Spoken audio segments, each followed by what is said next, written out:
When you think of a fully electric car company, the Jeep brand is certainly not going to be the first one that comes to mind. In fact, when Jeep first announced that they were working on an all-electric SUV, opinions were certainly mixed, especially when they revealed the name. Because as you can see this week, we are spending some time with the full production electric SUV from Jeep. It's called the Wagoneer S. And when I personally think of the Wagoneer, I think of a large body-on-frame three-row SUV that goes head-to-head with a Chevy Suburban or Ford Expedition.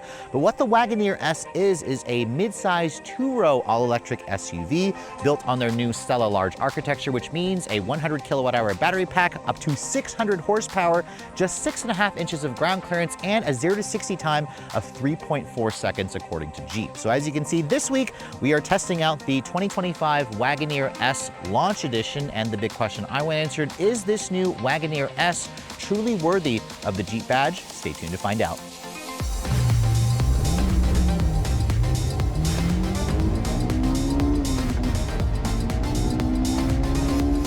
Now, before we start talking about the all-new styling for this Wagoneer S, the big question with all EVs is, does this vehicle have a front trunk? And as you can see, when you lift up the hood, which is an electronic release system from the driver's side, you're gonna find a small frunk, so I am pretty pleased that Jeep was able to include that in their first EV.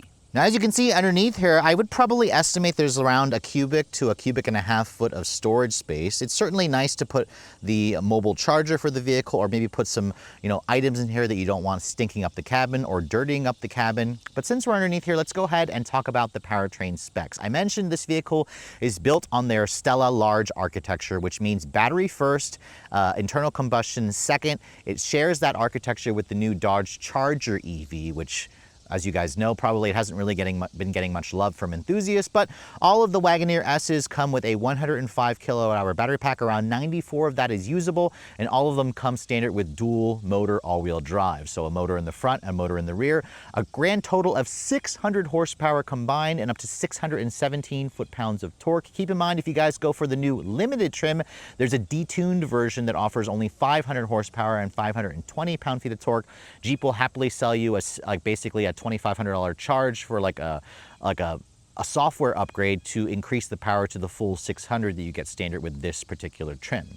It all goes out through a 1-speed reduction gear transmission, and like I said earlier, it comes with permanent all-wheel drive as standard. So not necessarily the same kind of mechanical off-road system with lockers that you would associate with a Jeep. Now, Jeep says that's good for 0 to 60 in just 3.4 seconds, making this vehicle the quickest accelerating Jeep ever produced. It's even faster versus a Grand Cherokee Trackhawk with the old Hellcat engine. Top speed should be about 124 miles an hour. This is still an SUV. Jeep says it can tow up to 3,400 pounds, and as this car sits, it weighs in, it's pretty heavy at just under 6,000 pounds. So again, that big battery pack certainly is going to add a lot of weight and add a lot of complexity. But let's go ahead and close up the hood here, which requires a little bit of a slam, and talk about the exterior styling. Now, as you can see, the front end of this car certainly looks pretty, iconic in terms of, the Jeep traditional styling details. Obviously, it wouldn't be a Jeep without the 7-slot grille, and as you can see with this model, Jeep decided to go with a slightly different direction because it doesn't technically need a grille, so instead, it just looks like a grille, but there's no actual opening behind it, and you also have this very trendy LED light bar, and it's also illuminated underneath the grille, so it has a pretty interesting light signature at night. You'll also find, of course, the front camera system down here at the lower part of the bumper. The headlights are very, very angry looking. They're super skinny as well.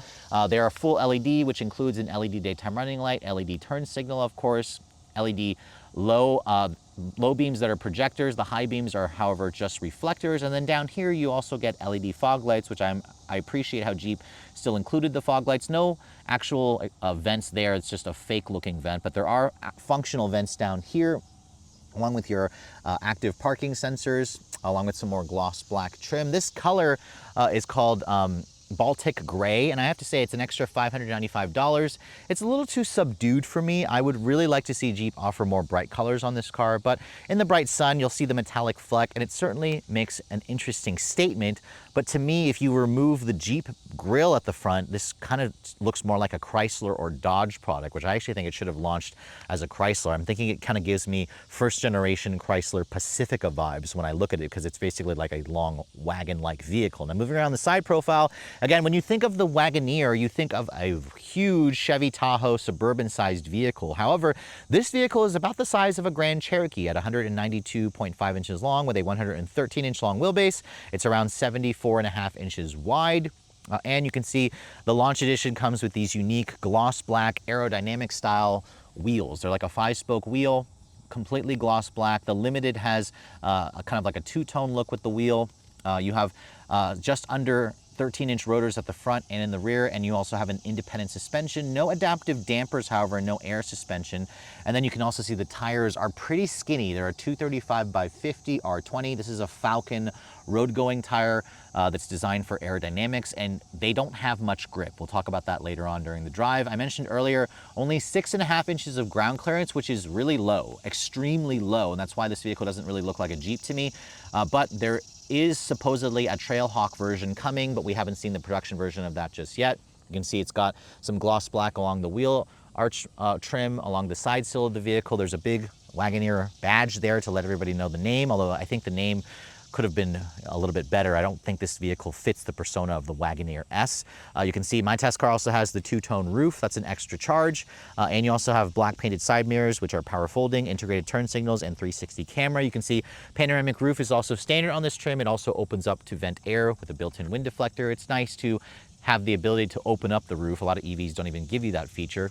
And then backing away from the vehicle, you can see it has a very low-slung coupe SUV design. And that's again where I look at this thing and I just see Chrysler, especially from this particular angle here. The door handles are the flush style that are more aerodynamic. And then this right here, if you push this open, is the charge port door for the J1772 plug. Now this model here offers up to 294 miles of range. Now that range figure actually has gone down versus the 2024 model, which was rated up to 303. Not sure what caused the change, but basically it went down a little bit, so Jeep can no longer say this is a 300+ mile range. And as you can also see, it has the J1772 plug with the CCS combo adapter. So this is the older plug system. Jeep says it runs on the 400-volt architecture, and it can accept up to 175 kilowatts on a DC fast charger, which is good for 10 to 80% in around 23 minutes. So that's actually pretty decent. It's a little slower versus the quicker 800-volt architecture EVs, but that should be fast enough. The onboard charger is around 11 kilowatt hours.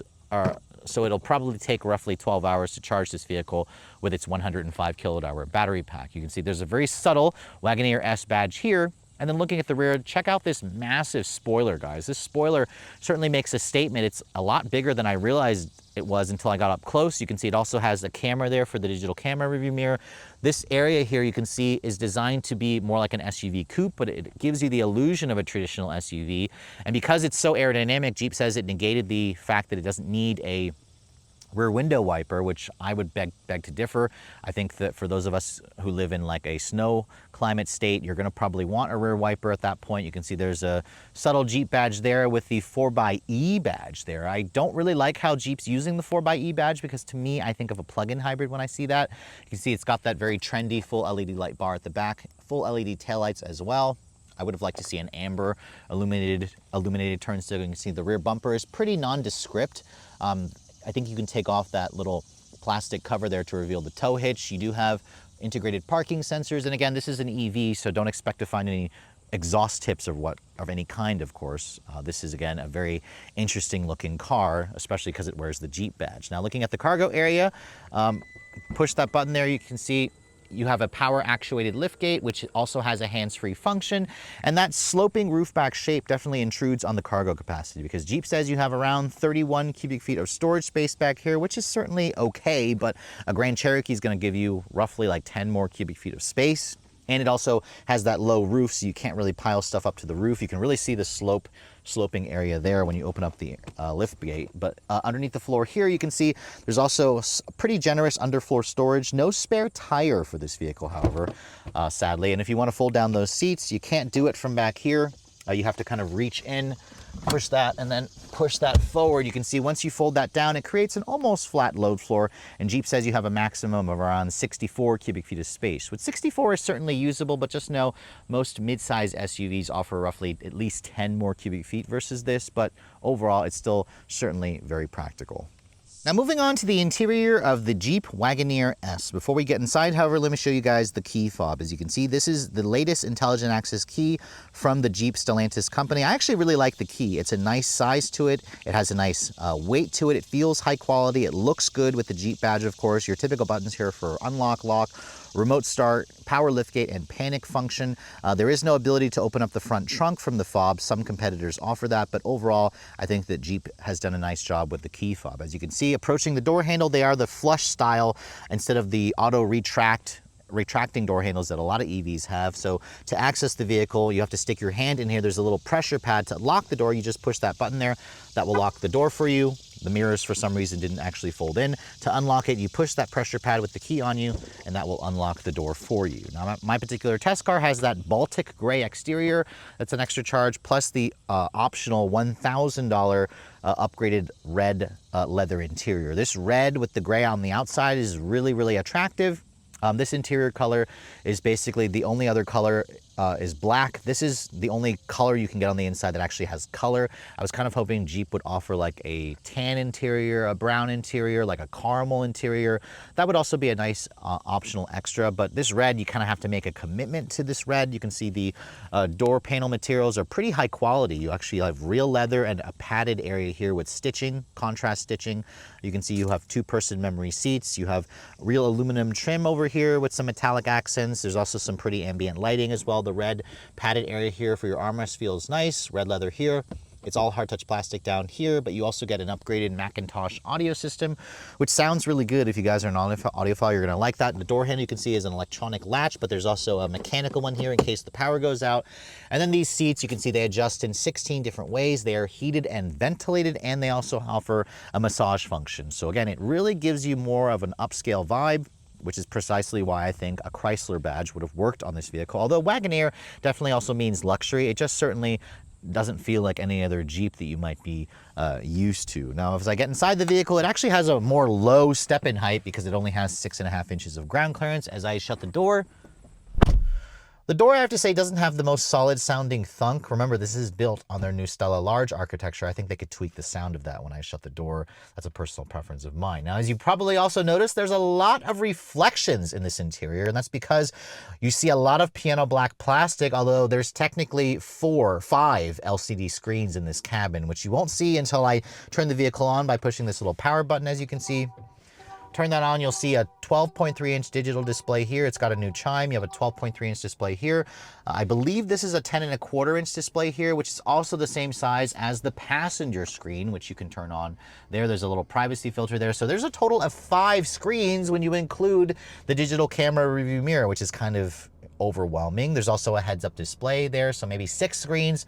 So there's a lot of information overload within this cabin. Now, thankfully, the high-quality materials from the door panels carry over onto the dash. You have that same beautiful leather with the contrast stitch, more of that alloy trim down here. And then the steering wheel, you can see, has that squircle design where it has a flat bottom, flat top. It's a 2-spoke wheel. The wheel itself has a power tilt telescoping mechanism, so you can get a comfortable driving position. No paddles, of course.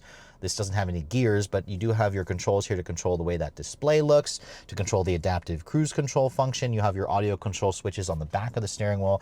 Some new switchgear as well, which is nice. If I signal right or left, you can see there's a blind view camera, but to activate it, you actually have to be in drive. So when you're in drive and you turn the turn signal on, it'll activate a camera that shows you exactly what's in your blind spot, but I don't like how FCA, or Stellantis, I'm sorry, implements it. It takes up the entire center screen.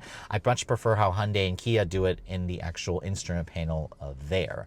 But overall, as you can see, the screens here are a little too much, but this center screen here has wireless Apple CarPlay and Android Auto. It runs off of Uconnect 5, of course. It has built-in navigation as well, but it's also still kind of slow and laggy, and it really gets washed out in the sun. You can see my panoramic roof is open, but let me go ahead and close that so you can kind of better see the screen. I find that to be a little annoying. There's a lot of irritating reflections for this car, so you kind of have to get used to it. As I close that screen, you can see I have a better view now of this dash design. So as you can see as well, there's heated and cooled seats. They're located right there on the screen.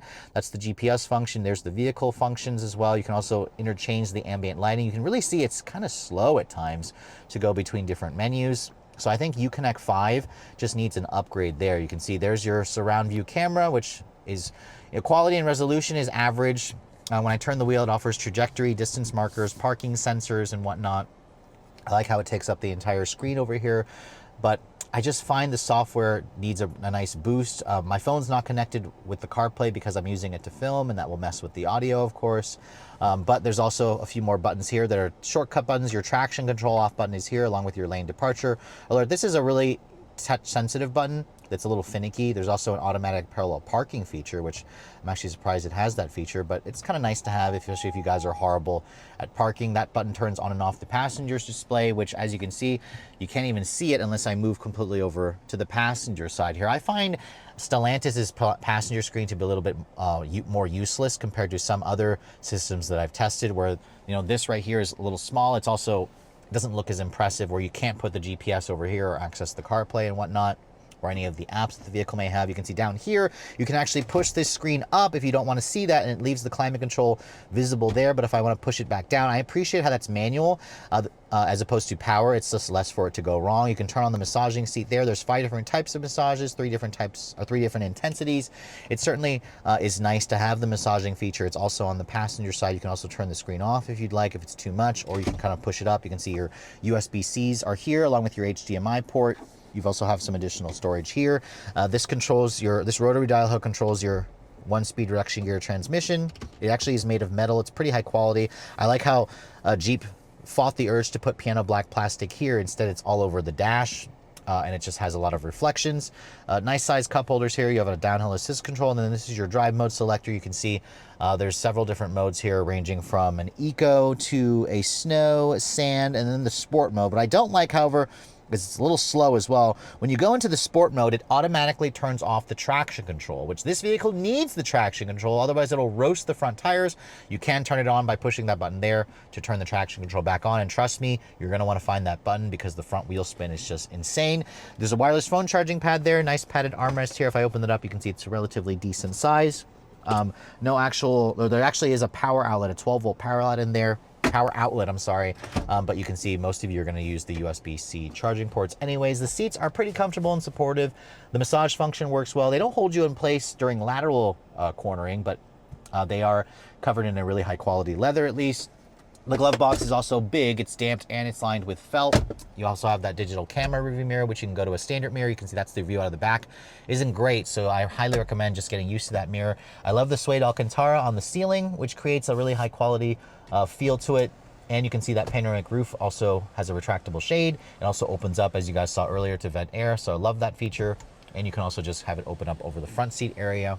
But overall, the cabin certainly is pretty familiar if you guys have spent some time in some Jeeps. Feels pretty luxurious. Looks great with the red interior. What I don't like, however, is the fact that when I go to open the door, I find the positioning of this button to be awkward. It's not an easy reach for somebody like me. I guess my hands aren't really that big, although I think I have pretty big hands. I find that when you want to grab the handle here, this isn't a good reach. So it's a little awkward there. So I think they should have moved the button back like over here as opposed to being here. This is not as intuitive as some of the Lexus products that I've driven that have the same kind of digital latch system. But let's go ahead and hop into the back seat. I can show you guys what that space is like. As you can see, when you open up the door, this has a huge opening for the rear door, and you have a pretty generous 38 inches of legroom back here. 38 inches is definitely a little bit bigger than most of its rivals, and you can see the seats, they do offer the ability to fold down completely flat, which it offers a pretty flat floor, actually. I'm impressed there. And you also have a very ever so slight recline function. It's barely a recline, but I love the fact that this red leather carries over. You have the same high quality materials on the upper door panels back here. Same aluminum trim, nice padded leather here. It's all hard touch plastic down here. The window controls, they are one touch up and down for all four. So I love how Jeep has included that as standard equipment on this trim. Now getting inside, you can see the step-in's pretty easy because remember, it has very little ground clearance. As I shut the door, that sounds very, very tinny. I don't like the sound of that. It's worse than the front seat area, but you can see you have two storage pockets. Looks like grocery bag hooks here, which is nice. You've got heated and cooled seats in the second row, so that's a really unexpected feature, which I love. Along with rear seat air vents, you have an actual power outlet, USB-C charging ports, of course. The floor is not completely flat back here, which means the Stella large platform is designed to accommodate an internal combustion engine. That's why it has the hump. And you can also see there's an armrest that folds down with 2 cup holders. The seats back here actually feel pretty comfortable. The thigh support cushion is pretty good as well. I can get back here and cross my legs and get comfortable pretty easily. In terms of the headroom space, you can see there's not much headroom. I only have maybe a solid 2.5 inches of headroom. It feels a little bit more cramped because the sunroof does take up some space, but overall, the backseat area, what it's really just missing for me is the retractable shades, but it's still a pretty nice place to spend time with some unexpectedly luxurious features. So behind the wheel of the first ever all-electric Jeep, the Wagoneer S, I have to say, guys, from behind the wheel for the first time, or not for the first time, but when you first get behind the wheel of this vehicle, if you're used to Jeeps, this doesn't feel like a Jeep. It doesn't quite have the same ride height of a Jeep. I mean, it only has 6.5 inches of ground clearance, and it very much feels like you're driving more of a car-like vehicle. This is, in fact, probably the most car-like vehicle that I've ever driven that wears the Jeep badge. And that's precisely why I think this vehicle honestly should have been called a Chrysler. It really should have been, to me, it gives me like first generation Chrysler Pacifica vibes. So it's a little strange that, you know, Jeep decided to put their badge on this vehicle with their 7-slotted grille. Now, granted, this model is definitely a very nice driving SUV. It feels very planted. You feel that button down to the road feel because it has the battery pack that's low to the ground, so it has that low center of gravity. The ride quality on these 20-inch wheels is also mostly supple. In fact, the car itself, the SUV itself, feels like I'm driving like just a slightly lifted up hatchback, which is very un-Jeep-like, although the company has teased the possibility of a Trailhawk model. We have yet to see that Trailhawk version materialize. But the model that we're driving is the Launch Edition. It's a 2025 model year, which means it comes with the full fat, you know, dual electric motors. So we have a total of 600 horsepower combined, 617 foot-pounds of torque. There is a new limited trim this year that downgrades the power to 500 horsepower, which is still a lot, but for $2,500 extra, Jeep will easily turn the wick back up to 600 horsepower. That's kind of the beauty about these electric motors. We are starting out this review at a 95% state of charge. It's showing about 234 miles of range. On a full charge, though, it showed up to 287 miles of range, and we'll talk about the real world range later on. Now, because this is all electric with 600 horsepower, Jeep also says this is the quickest accelerating vehicle that they've ever produced, capable of hitting 60 in just 3.4 seconds. And that's actually a little bit faster versus the Jeep Trackhawk, Grand Cherokee Trackhawk with the supercharged Hellcat engine. So let's go ahead and see what we can get 0 to 60 wise in our test here, because I'm curious if we can actually match the time the Jeep claims. So we'll go ahead and, it's in sport mode, which automatically turns off the traction control, which I can turn back on by pushing a button there, and we'll just floor it. 3.45 seconds there. That's with it more going slightly uphill. 3.45 with plenty of wheel spin. That's the thing about this car that first shocked me when I drove it, is it will roast, and I mean literally peel out and roast those front tires anytime you go near the throttle at like over 3/4 throttle.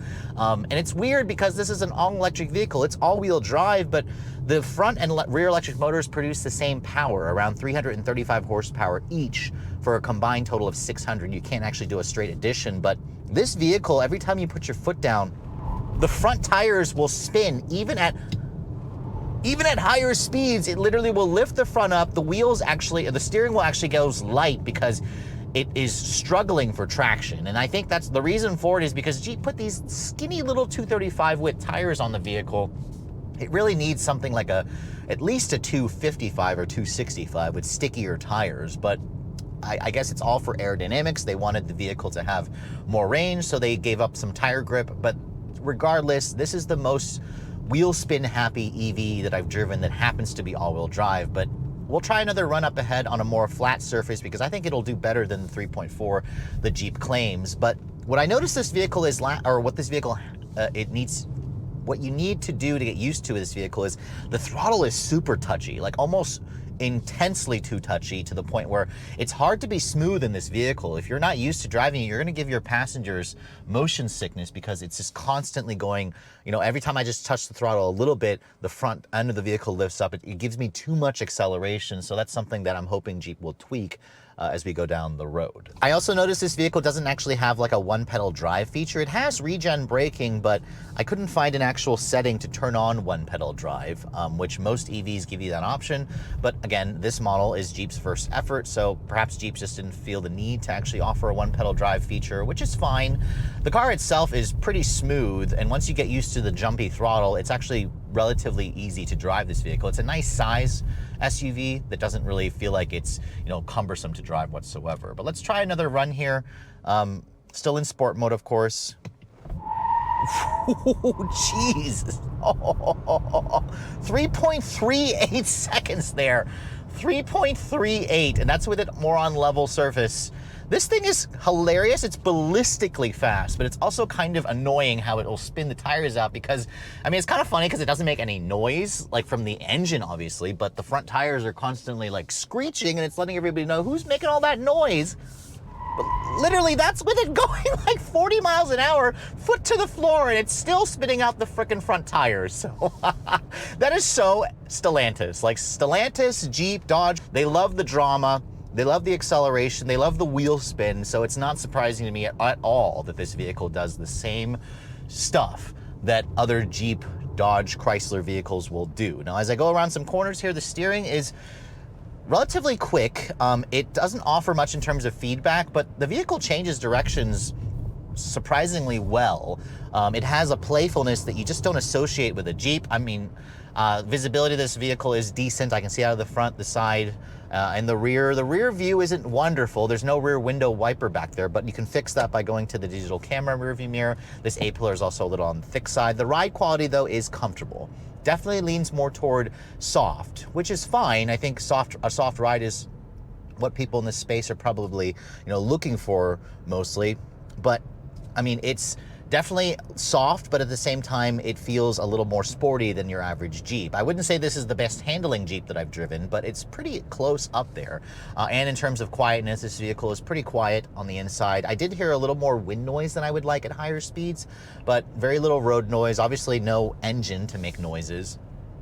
But I mean, overall, you know, the seats are comfortable. I'm sitting here getting a massage. These 16-way seats with this premium leather also feels nice. I like the red interior and the Uconnect 5 system. There's a overload of screens in here, up to 45 inches of total screen real estate, which is just unnecessary. The passenger screen I find to be useless, but I like how there's a separate screen here for the massage controls along with your climate. And then up here, you can see the Uconnect 5 is, you know, front and center in the center screen, but the software still needs work. There's times where I noticed it was a little slow and laggy.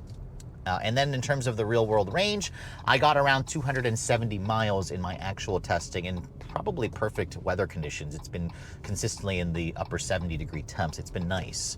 It's been pretty nice, but more spinning of the tires. It's just absolutely redonkulous. So I'm enjoying the way this car is. I love how fast it is, but to me, again, it doesn't feel like I'm driving a Jeep. Charging speeds are pretty average. Range is pretty average, but acceleration is above average. Handling dynamics, again, it feels like I'm driving an identity crisis vehicle with the car, but that's not necessarily a bad thing. I mean, it does get me curious because this is the first, you know, application of the Stella Large platform here in the US, and it's a great place to start. It just needs a little more tweaking. It needs a little more tweaking with the throttle sensitivity. The fact that, you know, this vehicle really would have been better if it was a Chrysler or a Dodge branded vehicle, but the Trailhawk model could fix that. But I mean, overall, I think this is certainly a solid first effort. It's a little late to the party, but if you can get one of these for a steal, which Jeep is currently offering, it could be definitely worth a try, especially if you are loyal to Jeep and you've been aching to, you know, get into the electric vehicle space. So after spending a full week with the new Jeep Wagoneer S, as you guys saw, this vehicle is just ballistically quick. It has all of the hilarious wheel spin that you would associate with the Stellantis brand, especially from their Performance SRT division. 0 to 60, as you guys saw, 3.38 seconds was my best time, which is just absolutely insane. It definitely makes the Wagoneer S the quickest accelerating modern Jeep that I've ever tested. It also has some of the best handling that you're going to get, although it does beg for an actual SRT or Trackhawk version with even, you know, stiffer suspension, better steering. But for me personally, this vehicle certainly doesn't look like it fits the Jeep, you know, badge very well, because The look of the car, especially from this angle, screams more Chrysler. The handling dynamics, the lack of ground clearance, the fact that you sit kind of low, really, again, just makes you feel like you're driving a vehicle that has an identity crisis. Because while the Wagoneer S is certainly a solid first effort, it needs a few tweaks here and there. The range figure that I got, around 270-ish miles, is certainly very competitive. The interior is comfortable. The build quality on the inside seems pretty good as well. Cargo space is a little on the smaller side because of that shape of the vehicle. But overall, the Wagoneer S feels very late to the party, and it also feels like Jeep didn't spend enough time, I guess, tinkering with the car to kind of warrant the fact that it is late. So I am curious to see what Jeep has in store next, because a Trailhawk version is what they really should have launched the vehicle first. It needs that extra ground clearance. It needs those all-terrain tires. And a performance version, they may as well do one with sticky tires, because the front wheel spin is just overwhelming. It's almost like ludicrously overwhelming. And it's something that I think owners may not like. So keep that in mind when you drive this vehicle. Anytime you go put your foot down, it's going to literally peel out those front tires until you put something wider tires or stickier tires on this vehicle, which it honestly should have come with from the factory. Now, in terms of availability and pricing, now this has actually been on sale since the end of last year. Jeep only managed to sell around 233 units in the US in all of 2024. But again, it was on sale very, very late in 2024. So far, as of the end of Q2 in 2025, Jeep has moved around 6,300 units in the US, which means they're kind of on track to sell around 12,000 units. And that's because, this vehicle has a ton of incentives stacked on it. I mean, it's not a cheap vehicle by any means. When it first launched, it started around $70,000. For 2025, they introduced a slightly cheaper limited version that starts at $65,200. That's, again, with the detuned powertrain, where it has only 500 horsepower, which honestly may be better for most people because it has just too much power in this application here. Now, the launch edition model still starts at just over 70 grand, so it's $5,000 more, with some options that my test car has, like the upcharge for the two-tone paint, the red interior. The destination charge is $2,000. We are looking at an as-tested price of just over $73,000, which sounds like a lot of money, I know, because this vehicle, is a mid-size two-row premium electric SUV that competes with other vehicles like the Ford Mustang Mach-E. You could also compare it to a Tesla Model Y, of course. But then it also has a more luxury car interior where you could compare it to like an Audi Q6, for example. And an SQ6, the last one that I tested, was easily around $90,000. So if you look at it from that angle, it could be a bargain. Also keep in mind, even though this has a $73,000 price tag, you're not going to pay that, because right now, as of August 2025, Jeep has some pretty hefty incentives on this vehicle. There's a $7,700 instant cash rebate from Jeep from your local dealership available now.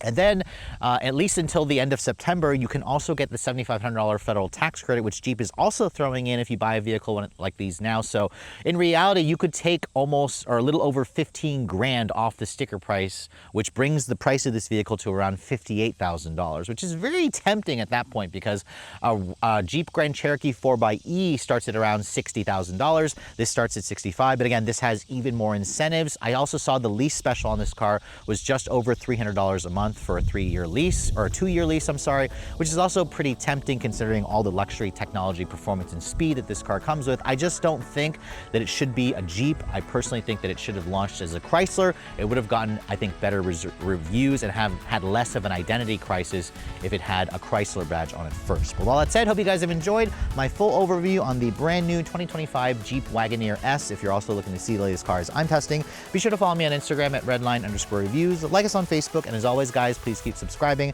to the Redline Reviews YouTube channel for all the latest reviews. Thank you so much for watching. I'll catch you all in the next video.